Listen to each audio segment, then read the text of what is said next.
ஏத்தே நாத்து சாப்பாடு சூடா இருக்கு, சாப்பிடுங்க ரெண்டு பேரும். தேங்க்ஸ் அண்ணி. நீ சாப்பிடலையா? வயிறு பசிக்கல நாத்து, கொஞ்சம் கழிச்சு நான் சாப்பிடுங்க. நீங்க சாப்பிடுங்க முதல்ல. ஆமா நல்லா இருக்குடி. ஃபேனை போட்டு தரேன். அந்தால இந்த ரூம்ல கொஞ்ச நேரம் படுத்து நல்லா தூங்கி ரெஸ்ட் எடுனா போறோம் மாமியா வீட்டுக்கு போலாம். ரெஸ்ட் எடுக்கவா? சோறு வங்கி கறி வச்சு பாத்திரம்லாம் கிடக்கும்லம்மா.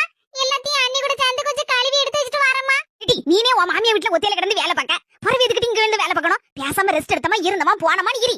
அம்மா என்